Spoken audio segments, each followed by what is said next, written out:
Well, we know that bluegills will often spawn right after the bass do, and they can be found up shallow. A lot of times, you know, it's late May, early June in that midsection of the country, and bass anglers know these are great places. Well, as the summer moves on, those gills will spawn multiple times, but they often are no longer up really shallow. They'll move to deeper water, often anywhere from 10 to 15 feet, and we can take advantage of that all the way through late summer into early fall. And here's a solid 3-step approach to attack these bluegill beds and be successful doing it. Well, the first thing is we need to decipher the type of bed that we got. Some of them are really small, only 3 or 4 sunfish up there. Others can be huge with hundreds and hundreds of sunfish. Obviously, the larger the beds, the more potential predators are going to be there, but you can't dismiss or discount those smaller beds because they can hold a good bass next to it as well.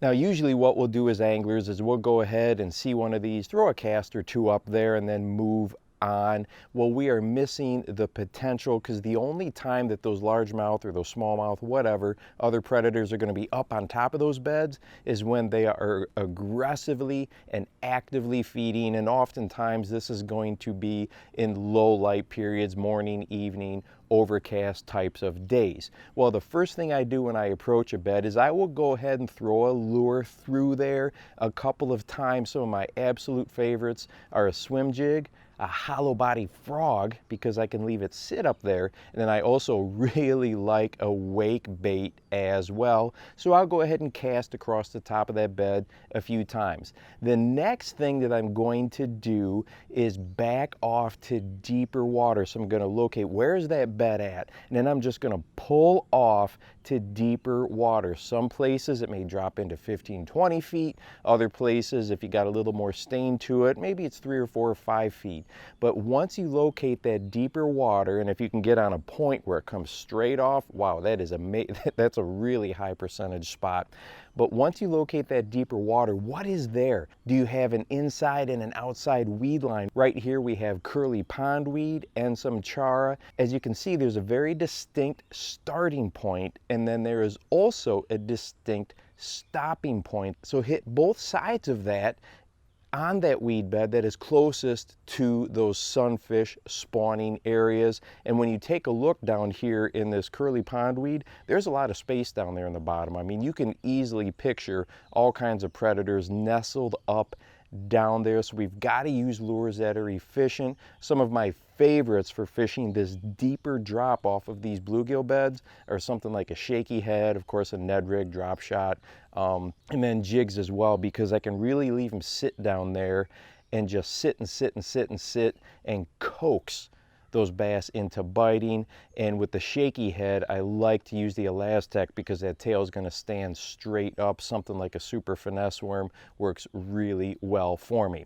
Now, the third step to fishing these beds efficiently is take a look down the shoreline and what type of cover is there close by.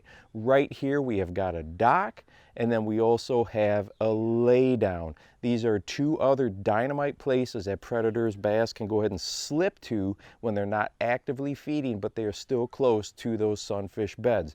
Now, right now, there wasn't any largemouth under these. We've got a really, really intense sun out there today. It's super hot, not many clouds, and the water is calm. So throughout the day, I've been catching my fish deeper. As a matter of fact, every fish I caught today, none of them were up on the beds, none of them were along the shoreline cover. They were all straight off the beds. I mean, straight off those beds in deeper water. It's a pattern that works really well. So as we approach these bluegill beds, it's more than just a cast, move on.